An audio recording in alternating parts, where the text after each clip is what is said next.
wenda nuko abantu batashoboye kumenya ngo ni ryari, ariko ibintu byo guterana amagambo hagati y'abayobozi ba Iran n'Amerika, hanyuma Israel na Iran kuba bafitanye ibibazo by'amakimbirane bimaze igihe, ibyo byari ibintu bisanzwe bizwi. Kandi nta nubwo navuga ko ikibazo cy'uko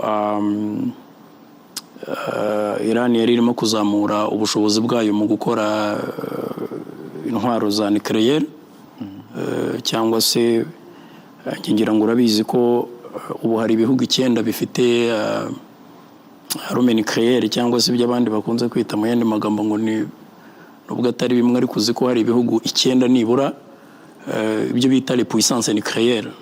Les puissances nucléaires kugeza ubu ni ibihugu 9, ibyo tuvuga ni ibihugu bikize ku bitwaro kirimbuzi. Ibihugu bibitse bitwaro kirimbuzi, urebye n'ibiriya 5 dusanzwe tuzi bikomeye biba muri mu kanama gashinzwe amahoro n'umutekano ku isi ku buryo buhoraho, biriya twita ngo ni 5P, P5, ukongeraho ibindi 4 birimo Israel. Umugita 5P ko ari permanent.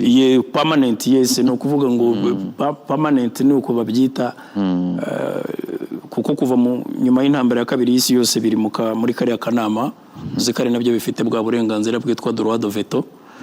Ni bihugu rero bifite icyicaro ntayigayizwa nkoresheje ururimi rw'abaturanyi hepfa. Hanyuma hongeraho rero Israel, hakajyaho Ubuhinde, hakajyaho Pakistan, hakajyaho na Korea y'Amajyaruguru. Kugeza ubu nibyo tuzi les puissances nucléaires nibura ubu ngubu twavuga zihari ni 9. Kuba rero Iran yari yarakomezaga kuzamura ubushobozi bwayo muri ibyo by'intwaro kirimbuzi bya nucléaire, ndetse n'ibijyanye no gukora za missile ballistique, ibyo byose byakomezaga gutera impungenge Amerika, cyane cyane ko Amerika yakomeje kuvuga ngo ni Iran ni potential threat, ni menace potentielle ishobora kubangamira inyungu za Amerika isaha iyo ari yo yose, cyane cyane hariya mu buryo mu burasirazuba bwo hagati, cyane cyane ko bavugaga ko Iran ifite umugambi wo gutera ibirindiro byayo bya Amerika no kusagarira inshuti zayo ziri muri kariya karere. Ibyo rero ni ibintu bimaze igihe, ngira ngo wenda l'administration Trump we muri karakteri ye heruka ibyo muri Venezuela nibyo twaherukaga kumva hashize igihe gito, ngira ngo n'igihe cya Biden n'igihe cy'abandi bose byari bihari uko guterana amagambo ko ari guhari, ariko wenda abaperezida bamubanjirije ntabwo bagiye wenda kurasa Iran. Ariko ikigaragara ugarutse kuri Israel ni Somambike wa Amerika, ni inshuti n'ibintu bizwi. Israel ifite inshuti giye bunakomoka no mu mateka yayo, giye ifite abantu bayikomokamo, ndetse bari no mu bihugu bari no muri Amerika, b'Abanyamerika bafite n'amafaranga menshi, ndetse bari no muri politiki ya Amerika, kuko dukunda kuvuga ngo ubu Abayahudi bafite 40% by'ubukungu bw'isi. So bivuze ngo nabakire n'abantu banyanyagiye ahantu hose kandi bibuke wabo. So no kuvuga ngo rero icyo kintu, iyi operation wowe wise iyi operation ihari n'Abanya-Israel bayise Rolling Lion. Ubwo ni intare itontoma tugenekereje. Ariko mbere yaho habaye na Rising Lion, niyo yabanje. No kuvuga ngo noneho bari abantu reka nkwereka akantu nabonye umbabarire gatoya niba bitakugoye. na ubundi ntabwo nkunda gusoma Bibiliya cyane, ariko ako kantu nkimara kukumva nahise njya kureba ahantu ngo hitwa muri no kuvuga ngo muri Bibiliya, abantu basoma Bibiliya cyane ngo mu gitabo cyitwa Kubara muri 23 ngira ngo ni 23-24 hari aho bavuga ngo basoma Bibiliya ni mu isezerano rya kera, ni mu isezerano rya kera, ni mu bitabo 5 bya mbere, nko mu bitabo 5 bya mbere hafi aho ngaho. Nanjye narabyumvise mbaza umukobwa twubakanye ndebera muri uyu murongo harimo iki sinjya mbireba rwose. Arambwira ati dore ubwo bwoko bubaduka, dore ubwo bwoko bubaduka nk'intare y'ingore, buvumbuka nk'intare y'ingabo, ntizaryama itara ry'umuhigo itaranywa amaraso y'abishwe. Ni ukuvuga ngo ibi bintu biri muri Bible, kandi bariya Abayahudi na Bible ni ibintu byabo, ariko nagerageje kubihuza n'urupfu rwa Ayatollah Khomeini. Noneho Ayatollah Khomeini ninde? Ni umuntu Ali Khamenei. No, hari Ayatollah Khomeini ni uwamubanjirije. Uzi ko n'uyu nguyu Khamenei n'uyu. Noneho hari Ayatollah Khomeini wa wundi wa mbere. Yego. Ayatollah Khomeini muri 79 habaye ibintu bise ngo ni revolution, byo bise ngo ni impinduramatwara ya Kiyisilamu muri 79. Uyu Ayatollah Khomeini muri 63 niho yabitangiye. Icyo gihe Iran ibye mu mateka yayo yayoborwaga n'ikintu kimeze nk'ubwami. Hari n'umuntu wayiyoboye araza witwa izina ndaza kuryibuka, Muhammadu ngira ngo Riza Pahlavi, izina nk'iryo ry'Abarabu. Ariko uyu muntu bavugaga ko ari proche n'Abanyaburayi, ko ashaka kubazanira imico y'Abanyaburayi. Ndetse icyo gihe Ayatollah Khomeini yamureze gushaka kurimbura Islam muri Iran. Aza no gufungwaho gato amezi nk'abiri muri 64 arahunga, ariko ajya muri Iraq akomeza gukora opposition yikorera hanze. Ariko hari n'abandi bari birumvikana ko yarafite n'abamushyigikiye mu gihugu. Noneho biza kugera muri za 77 habaye imyigaragambyo 78, ndetse iyo myigaragambyo yaguyemo n'abantu benshi bavuze bagera ku 15,000 barashwe n'inzego z'umutekano. Nubwo bari ku butegetsi icyo gihe bavugaga ngo n'abantu 32 gusa. Amaze gutsindwa rero uyu wari ku butegetsi aza guhungira mu Misiri, naho yaguye muri 80. Hanyuma rero kuva icyo gihe muri 79 nyuma y'iyo mpinduramatwara, uyu wapfuye niwe wahise aba president. Yego, kuva muri 89. Uyu apa muri 89 yabaye wa undi bita ngo n'umuyobozi w'ikirenga Guide Supreme. Guide Supreme bagira president bakagira na Guide Supreme. Guide Supreme rero niwe iri hejuru. Muri 79 rero kuva icyo gihe Guide Supreme yari Ayatollah Khomeini. Yego. Hanyuma ariko yari president kuva muri 79 kugera muri 89. Muri 89 Ayatollah Khomeini arapfa. Noneho uyu nguyu aba Guide Supreme aramusimbura. So ngira ngo rero uko bagiye basimburana, ubwo urumva rero niyo kumfuri hari nk'uwitwa Ahmadinejad ngira ngo wigeze kuyobora, wigeze kuvuga ngo arashaka gusiba Israel ku ikarita. Ibyo nabyo yarabivuze. Israel ntiyabifatara legere. Ngira ngo rero nukuvuga yuko ubwo naringerageje gusubiramo muri make kugira ngo nkwereke ko iyi konfuri imaze iminsi.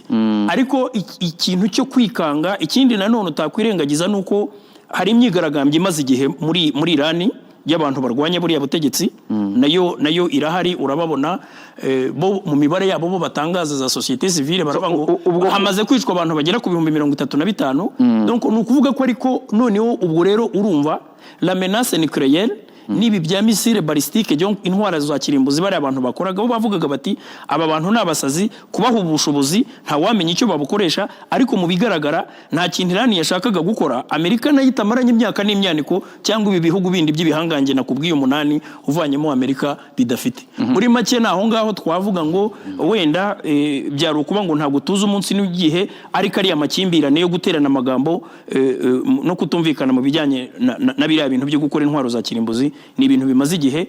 Ikibazo rero ni ukumenya ngo eske koko zirahari cyangwa ntazihari. Turaza kureba niba ari ikinyoma nk'icyo muri Iraq cya 2003 cyangwa se ibyo muri Libya bya OTAN. Ibyo nabyo dushobora kuza kubigeraho wenda. Ibisa Amerika irimo gukora biratuma iba great again. Great again reka wenda kuko nyuma ya Maduro abantu baravuze batari ko noneho Amerika birayiyobeye, nubwo ikoresheje imbaraga bigakunda, ariko se nahise igeze muri 2026 none nka ibyo bidahagije. Hari gufata Maduro matekwa noneho Ayatollah nabo bakorana bose. Hari ibintu yaragezeho by'isi iri multipolaire. Multipolaire hari ibyo twita ordre mondial. Reka duhere nyuma y'intambara ya kabiri y'isi yose buriya niho byatangiriye. Hanyuma muri 91 ubwo kuva nyuma y'intambara ya kabiri y'isi yose kugera muri 91 mbere gato mu gihe cy'intambara y'ubutita, uribuka ko hari ibihugu bibiri by'ibihanganje. yari Soviet Union, RSS, yari na Amerika. Yego. Ngira ngo uzi ko hari n'ibi bihugu byo muri Afurika bimwe byari bijagaraye biri mu kintu cy'abaringa byise ngo umuryango w'ibihugu bitageraho bibogamiye. Burya byari ibihugu bidashaka kujya kuri Amerika, bidashaka no kujya kuri Soviet Union. Yego. Noneho après l'effondrement de l'URSS ni ukuvuga ngo ishwanyutse. Ishwanyutse hatangiye ikintu bise nanone nouvelle ordre mondiale. Nouvelle ordre mondiale rero yari iyi. Yari yo kuvuga ngo ubu hasigaye igihugu kimwe imitegekere mishya y'isi. Hasigaye igihugu kimwe cy'igihanganye, ni ukuvuga ngo sans rival ni militaire ni financier ni politique. Ntawe gihanganye nawe muri politike, mu gisirikare no mu bindi byose. No mu bindi byose, iyo yari Amerika yonyine. Iraza ijegeza isi, irazamuka ibihugu byose donc byagombaga gupfukama bikayitinya. Bibaho ngaho ari uko Amerika imeze igihe cya Bush wa mbere, Bush fils, igihe cy'intambara Gulf Persique, ukazamuka kwa Clinton hose. Kwa ba Clinton hose iyo yari ya Amerika y'igihanganye. Noneho nyuma yaho nibwo abantu batangiye kuvuga kuva hano muri za 2000 hano umwaka wa 2000 kuzamura hano, hatangira kuza ibyo bita les nouvelles puissances en émergence. No kuvuga ngo hatangira kuza ibihangange bishyashya birimo bizamuka ibyo hari nka China yari iri ku muvuduko wo hejuru cyane mu by'ubukungu. Ntabwo China yavudutse mu by'ubukungu gusa, ahubwo no mu by'igisirikare yari yubatse. Kuko uzi ko iri mu bisirikare bikomeye kandi bifite igisirikare navuga kiri advanced, haba muri tekinoloji haba no mu bindi byose. Hanyuma hatangira kuza ibindi bihugu, donc ibyo yaragezeho bya BRICS yavugaga. Ibyo birimo za India, birimo za South Africa, birimo za Brazil, donc nabyo bitangira kuzamuka. Noneho yasi yigeze kubaho ari bipolaire. Donc bipolaire igizwe n'ibihangange bibiri. Yego. Noneho bipolaire ikavaho hagasigara isi unipolaire. Noneho biva kuri unipolaire biba multipolaire. Donc abantu batangira kuvuga ngo ubu ngubu isi irimo ibihangange byinshi, par conséquent nta gihugu na kimwe kigishobora gufata icyemezo ku isi gishaka, icyo cyemezo ntikiburizwemo. Noneho Amerika iza kuba iba frustrée. Igira frustration, donc noneho kuko wabonaga ko ariko bimeze. Noneho Abashinwa iyo bareba urabona barakomeye, ariko na abantu biyubatse mu by'ubukungu, ariko ntago bashaka kwiyangaja militairement. Ntago bashaka kwiyangaja, attention, intambara nayo itwara amafaranga. Kuko ngira ngo ntugire ngo hariya mu ijoro rimwe Amerika ishobora gukoresha billion z'amadolari, ariko ibizuko izayagarura. Ntago Amerika igikora business. Abantu bumvise kuri miliyari zingahe bakoresheje Maduro muri Venezuela, byonyine ari operation yo gufata nyine. Ariko Amerika nta hantu ijya mu ntambara itabanje gukora business plan. Uzabajeze intambara zose yagiyemo, hari nabo nge numva biganirira ngo bakwirirwa baza ahangaha muri Afurika, ntaho bazaza. Bazakomeza bakoreshe bakande mikoro, bakoreshe izindi pression diplomatique n'ibindi menace z'ibihano n'iki, ariko ureba aho bagiye. Muri Iraq bagiyeyo, muri Iran, biriya bihugu byo mu burasirazuba byose hari petrol. Muri Gulf Persique bagiye kuhirukana Saddam Hussein wari wahabohoje, ariko suko bakundaga Kuwait, naho ni petrol yari iriyo. Uriya muhora witwa ngo ni bari Hormuz, niho bavuze niko witwa. Uriya ngucamo utugunguru biriya bita amabaril 17,000 ku munsi, sibyo? Ni ukuvuga yuko hari ahantu. Ikindi kintu ugomba kumenya nuko buriya Russia nayo ifite petrol nyinshi. Ni ukuvuga ko Iran ifunze hari ahantu. Ni ukuvuga ngo petrol ku isi ibiciro wahita witega ko ibiciro bihita bizamuka, kandi Uburusiya nibwo bwabyungukiramo kuko nibwo bwaba busigaye burimo gukora business ya petrol nyinshi. So ubwo ngubwo rero urumva ibyo bintu byose birakwereka ko Amerika byageze ahantu. Noneho Trump uyu munsi mu kinyejana cya 21 niwe muntu rimwe nabonye biriya byo muri Venezuela, ngira ngo mwagize igihe cyo kubiganiraho. Ndavuga mu kinyejana cya 21 umuperezida igihugu gishobora kugenda kikajya mu kindi kigaterura perezida. Kuri uyu kuntu bamutwaye wagira ngo ni nko guterura umufuka wa kawunga, umukozi yarayadafunze igikoni arawuterura arawujyana, none ntago azaho wagiye. Noneho Lorandome twatangiye kubona amashusho y'abantu bameze nk'baryamye, babitwa ngo nabari murenderaga umutekano, bose barambaraye hasi bameze nk'imbeba zari urusenda. Bire byose twarabibonaga, ariko tukavuga tutariko ibi bintu mu kinyejana cya 21 bishoboka gute? Ndangije ndavuga nti US Army it's a war machine. Nibwo nahise ngera ahantu ndavuga nti nibura bo bashoboye kwerekana ko hari ibintu bashobora gukora ibindi bihugu bidashobora gukora. Ngira ngo urabona n'ubu ngubu ibyo barimo gukora za Russia za China puruta bajyaga bavuga ngo nabariye ba Iran n'ibindi, uretse gusohora utuntu tw'udutangazo two kwamagana na biriya bavuze muri Security Council y'Urgence batumije ejo. Yego yabaye nijoro wabonye declaration ya Antonio Guterres. Hari n'akandi gatangazo nabonye ka African Union nako kanshekeje. So hari ariko na DRC nayo hari iryo yasohoye ariko DRC nayo wabonye yuko bya bintu igiturega ngo bya integrité bya agression byaki wabonye ko muri langage yabo nta birimo. President Macron we yavuze ngo la France n'a été ni prévenue, donc nous kuvuga ngo ni consulté ni consulté donc ni informé. Ariko nabonye abadage na Polonye bo bavuga ko ibya biriya bitero bari babizi. Karl Stama nawe ubwongereza yavuze ko nta kintu ngo nago bari babirimo. Gusa bo baravuga ngo bari ready kurengera inyungu zabo aho zahungabanywa. Donc mu magambo make rero urebye witegereje neza none witegereje neza ubwo narindi muri rero kugera biratuma America iba great again nyine ndashaka kukwereka Maxime Prévost birirwaga batuvuza hinduru ngo violation du droit international bazana twatuntu twose two muri charité twose baducecetse wagira ngo ntitunabaho. Nukuvuga ngo nta muntu urimo kutuvuga n'ibihugu by'Iburayi byose byifashe ibyo urabona yuko byose bivuga ngo byiteguye biri mu bwoba nabyo no nicyo kikubwira yuko Amerika ari gihangange. Reka tubyemere kubera yuko kera nkiga amategeko hari umwarimu yari umugereki watwigishije yajya akunda kutubwira hari ikintu yajya akunda kutubwira ngo akatwereka nk'ibintu akatubwira ngo le juriste donc ni ukuvuga ngo yarigiraga ngo face à la réalité factuelle.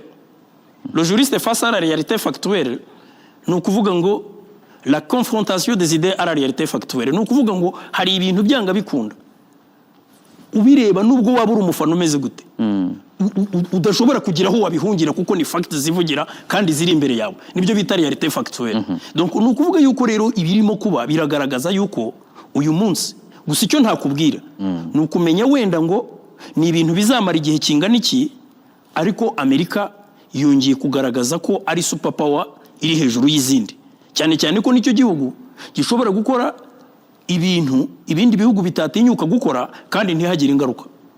Ibyo rero nta ngaruka bifite. Ibyo rero ndavuga ingaruka kuri Amerika. Ingaruka kuri Amerika ni wenda umuntu ashobora kugira gutya gahuhotera umunyamerika uri ahantu mu kindi gihugu. Impamvu wabonye babwira abanyamerika bati mwirinde ibintu byo kuzerera cyane cyane muri biriya bihugu byo mu burasirazuba bwo hagati. Wabonye ko Iran nayo ibintu irimo gukora irimo irarasa kuko wabonye ko France yo yavuze ngo ntabwo irogereta urupfu rw'umudictateur sanguinaire Ubufaransa. Ikindi wabonye yuko ibintu Iran irimo gukora irimo yarengurizaga kuri Ayatollah Khamenei irimo irarasa muri Kuwait, irarasa muri leta muri irarasa Qatar, irarasa Bahrain, irarasa Dubai, irarasa Saudi Arabia, irarasa Dubai, sibyo? Kandi byageze aho ngaho na leta ya Dubai, muri Dubai baravuga batariko ntabwo abaturanyi bawe arimo mufitanye ikibazo. Ni ukuvuga ngo iravuga ngo irarasa ahantu hose hari inyungu za Amerika. Ibyo bintu rero byose biraza kuregitima ahubwo action ya Amerika byerekane ko iri yari etavoye bagombaga kurimbura koko, kuko ibintu Iran irimo gukora ntabwo ushobora gusobanukirwa neza ibyo ari byo. Ntabwo nabitandukanya cyane n'abandi bagiye kurimbura abatutsi ngo indege yaguye hano abantu bati batubwiye ko RPF yarashe indege par conséquent hari n'ababiri barabigize moyen de défense ngo bahutu bari barakaye. Donc urumva ibyo bintu byose birajya gusa nabiri urimo kubona, kuko ntabwo ndimo kubona impamvu Iran irimo kurasa wenda ishobora kurasa muri yarashe mu kibuga cy'indege cya Dubai. Hari n'abantu bapfuye ngo ndende ya Dubai. Yes, yarashe ahantu hose. Ngaho rero nyumvira leta imeze gutyo kuyemerera kugira nucléaire. Donc biraze niyo mpamvu ndimo kukubwira ngo nubwo Amerika yaba yashatse ikintu igira urwitwazo, nubwo byaba ari byitwa pretext, kuko nkuko amateka nakubwiye nka experience yo muri Iraq muri 2003 Saddam Hussein bamurize intwaro z'uburozi ibyo bitaga ngo ni des armes à destruction massive. Hagiye yaba expert b'iki kigo mpuzamahanga cya nucléaire bayita ikintu nk'icyo. Icyo gihe habanje umunyamisiri wakiyoboraga umunyamisiri witwa Dr Mohamed El Baradei, asimburwa n'undi witwa ni Dr Hans Springs. Bose bagiyeyo, raporo zose batanze ziragaragaza yuko Iraq nta ntwaro z'uburozi yari ifite. Ariko Bush mu kwezi kwa 3 2003 muri declaration ku itariki ya 19 uzayirebe, iriya operation nayo bayise ngo ni Operation de Liberté Irakienne. Bavuga ko bagiye kubohora Iraq, ariko icyo gihe banavugaga yuko leta yibasira abantu bitwa abakurde. Donc ni ukuvuga ko rero ibi bitero cyangwa izi intervention zose zizana cya kintu bita double standard. Nubwo waba ugiye gutabara abantu wavuga ngo wayi muri Iran, wayi muri Iraq, wayi muri Libya, sibyo? Responsabilité de protéger niyo concept R2P niyo concept bakoresheje muri Libya. Wavuga ngo wayi aho ngaho, why not mu Rwanda igihe abatutsi bicwaga. Donc ibyo rero biragaragaza iki? Nuvuga ibijyanye n'amategeko mpuzamahanga, hari abantu nakomeze kumva bavuga ndetse n'izi operation iya la dissension cyangwa se navuga ngo la classe politique américaine iri divise kuri iki kibazo. Wabonye ba Kamala Harris, wabonye abademokrate benshi bazamutse, ndetse no mu ba republican ntago bemeranya, hari abarimo nabo yes nabo bari divise. Ndetse hari n'icyo bitwaza baravuga yuko yakoze biriya bitero mu buryo budakurikije itegeko nshinga rya Amerika, ko yagomba gukonsulta Kongere. Ariko ngira ngo bashobora kuba birengagiza ibyo bazi. Muri Amerika bafite ikintu cyitwa World Powers Resolution cyemerera perezida wa Amerika gutangiza intambara akabimenyesha Kongere mu gihe kitarenga amasaha 48 for one condition. Iyo ntambara ntabwo igomba kurenza iminsi 60, ndetse banavugamo ko hongeyemo n'indi minsi 30 yo kuvana ingabo mu birindiro. Ubwo minsi 90 ubwo bubasha Perezida Trump, ubwo bubasha perezida wa Amerika arabufite kubukoresha sans consulter le Congrès au préalable. Ngira ngo rero les démocrates nabo barirengagiza ibyo bazi. Ikindi nuko amategeko mpuzamahanga ntabwo agizwe n'ibyo bita za souveraineté cyangwa ibyo bita ngo intégrité territoriale. Uyu munsi nyuma iki kintu kijyanye no gutabara abantu bari mu kaga bakise ngo ni responsibility to protect. Nacyo kiri part of international law, nacyo kiri mu bigize amasezerano mpuzamahanga, kuko ntabwo umuntu yavuga ngo niba ibihugu biburana za souveraineté ni souveraineté de responsabilité. Ntabwo ushobora kuvuga ngo nge mfite uburenganzira bwo kwica abaturage kubera ko ari abanjye. Nta nubwo wavuga ngo nous ne pouvons pas y aller parce que ils sont hors de nos frontières. Ntabwo wavuga ngo dufite urubibi rutubuza kujya hariya ni mureke tubareke babice. Ni ukuvuga ko international law yaravuze ngo yes, yatanze ayo mategeko, yatanze icyo cyuho ikirahari. ufite uburenganzira bwo kutavogera. Hari iyo ngingo buri wese ashobora ku-exploit uko ashaka kuyikoresha. Ushobora kubyita intervention humanitaire kandi nabwo ukaba ukiri mu murongo w'amategeko mpuzamahanga. Sibyo? Humanitarian intervention. None se R2P ni responsibility to protect. Iyo ni concept bayemeje mu deba zatangiye mu 2001 bigera mu 2005 barayemeza. Ni kimwe mu bigize amategeko mpuzamahanga. Ikindi nuko uburenganzira bwa muntu ni kimwe n'ubuzima bw'abantu, ni kimwe mu byo bita use cogency. No kuvuga ngo amategeko mpuzamahanga ashingiye ku. Urashaka kubwira abadukurikiye ko nta mategeko mpuzamahanga yishwe na Amerika na Israel na Iran muri ibi byose turimo kubona? Byaterwa n'uburyo Amerika isobanura impamvu y'ibitero byayo, niba ishoboye kugaragaza ngo aba bantu bakoraga intwaro zishobora kuzarimbura abantu. Ikindi cya kabiri bivuga n'ubundi none icyo ni kimwe. Ikindi cya kabiri wabonye ibitero, nako wabonye imyigaragambyo imaze iminsi. Wabonye ko hari abaturage bo muri Iran. Rega ikintu kimwe mu mwibagiza nuko buriya butegetsi hari n'abaturage benshi bo muri Iran baburwanya bashaka ko buvaho. Hanyuma noneho ikindi Iran bari kiriyo cy'iminsi 40 tunamiye Ayatollah. Ibyo hatangiye transition ubutegetsi bw'inzibacyuho bugizwe nande? Ubutegetsi bw'inzibacyuho bwagiyemo nyine n'abantu bari basanzwe ari abasangirangendo ba Ayatollah.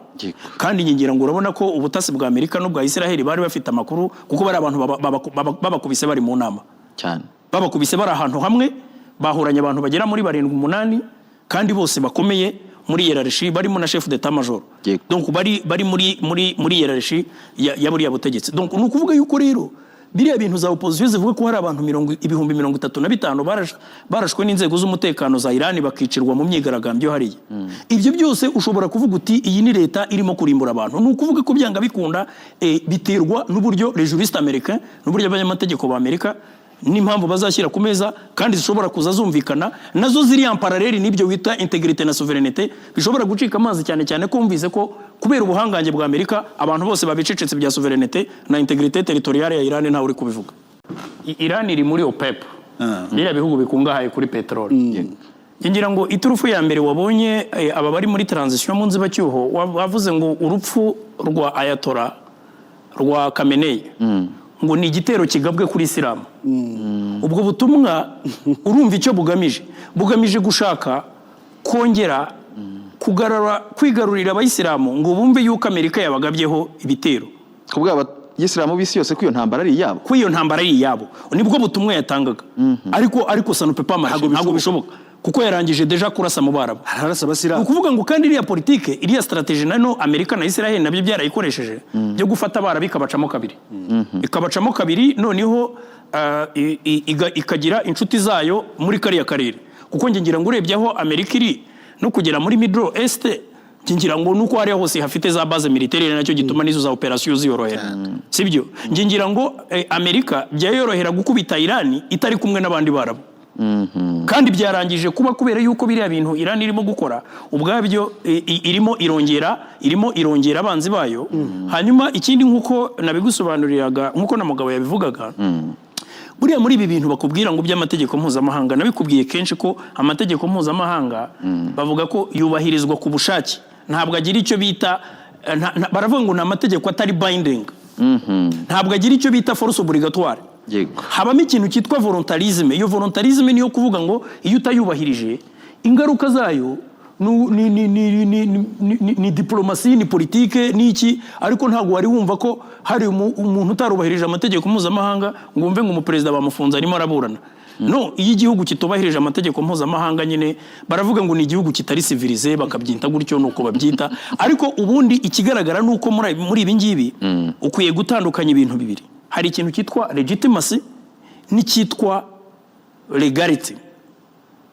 Legality or illegality cyangwa se iyo bavuze ngo iki kintu umuntu yakoze kiri irigo ureba mu nyuguti ukavuga uti amategeko avuga ibi none cyakozwe gihushanye nayo. Ukavuga uti iki kintu kiri irigo. Ariko legitimacy ni ikintu kiri justified. Gishobora no kuba kitubahirije amategeko ariko kiri justified. Reka nguye nk'urugero. Otani yarashe muri 1999 yarashe muri Kosovo. Ibuka ibintu umuntu witwa Slobodan Milosevic yararimo gukora. Sibyo? Ubuze uwarasa Tshisekedi urimo kwica abanyamurenge wazamura ibya integrité territoriale na souveraineté. Bo ushobora kubizamura bitewe nanone n'inyungu hafite. Cyane cyane kuko nkuko na mugabo yabivuze tugomba kwemera ko iyi si iyobowe n'inyungu ariko inyuma y'izo nyungu hari imbaraga. Wowe rero urimo urashakira amategeko ahantu atapurayinga. Ni nacyo kibazo ngira ngo gishobora kuba cyanakugoye ni nko kuba wakwinjira mu ishyamba cyangwa mu gihuru wageramo hagati ugatangira kubaza ngo muri aka karere ndimo hakurikizwa aya mategeko. Ubu rwose nta mategeko kuvuga territories zigengwa n'amategeko bawazitaye. Ni ukuvuga ko uyu munsi rwose ndakubwiza ukuri niyo mpamvu nkubwira wabonye ukuntu babwiye Guterres wabonye ukuntu ambasaderi wa Amerika yamusuzuguye muri UN. Yamubwiye sinzi ibintu yamubwiye ijambo yakoresheje atangiye kuzana ijambo niwe muntu watinyutse kuvuga ngo ijambo condemnation. Erega condemnation mu kinyarwanda ni ukwamagana. Kwamagana ubundi nakazi ka société civile. Kwamagana niki? Donc mu magambo make icyo nshaka kuvuga nuko uyu munsi ntabwo mpamya yuko Iran iri bushobore kuresista kubera yuko nkuko nabikubwiye. Trump amategeko ya Amerika amwemerera iminsi ye 60 kongeraho 30 yo kuva muri birindiro. Kandi Trump wabonye ko ibintu abakoze mu masaha 28. abandi babikora imyaka 3 babikora 5 babikora ingahe. Niyo mpamvu izi rebellion zo mu karere zigenda zigateza n'ibibazo ngo abantu baragira gute nuko ibintu byabo bitinda.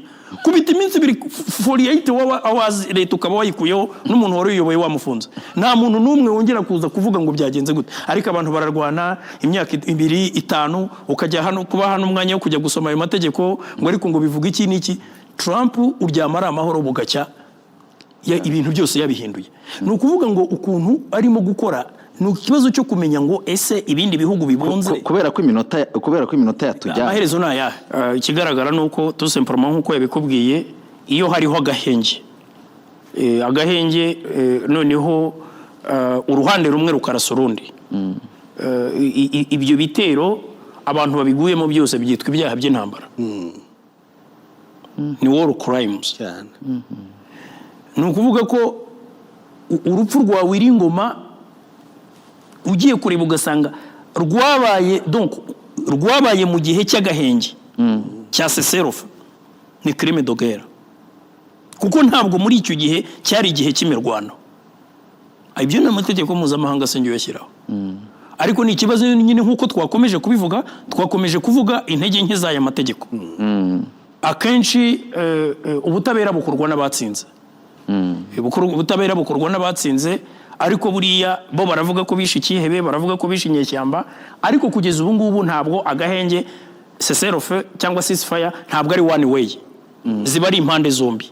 Ni ukuvuga ko rero ntabwo ceasefire ivuze gufata uruhande rumwe ngo urubohera amaboko inyuma noneho urundi ruze rurase.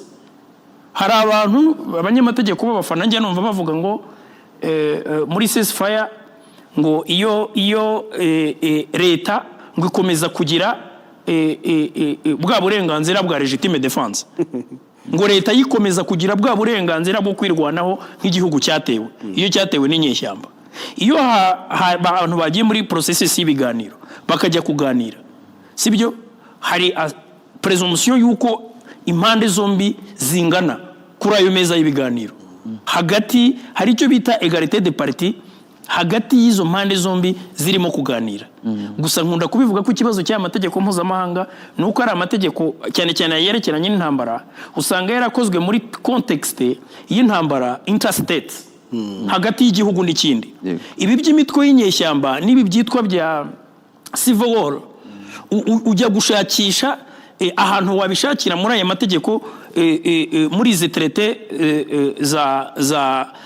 zo muri 49 n'imigereka yazo yo muri 77 ukajya gushaka ahantu washakira inyeshyamba. Iyo bavuze les belligérants, iyo bavugaga les belligérants bisobanuye les deux états en conflit. None kuvuga ngo umutwe w'inyeshyamba urwana na leta ujya gushakisha aho hantu ntubibone. Ariko niba abantu baganiriye hakajyamo ibintu byitwa Seserof, ni ukuvuga yuko izo mpande zombi zagiye ku ruhande, zahawe uburenganzira bungana ku meza y'ibiganiro.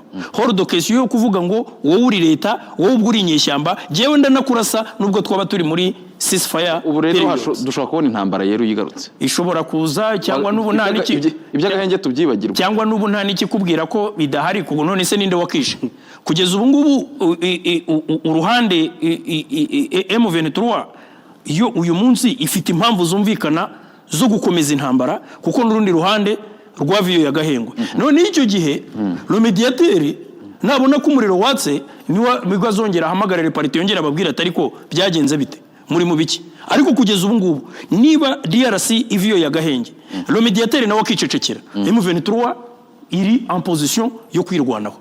Donc mu buryo kandi buri legitime. Nuko twabisoza. Hari umuntu mukanya wanyandikiye arambwira ati nari ndimo kubisoma yambwiye ngo mwabishokoje uko byogoshe.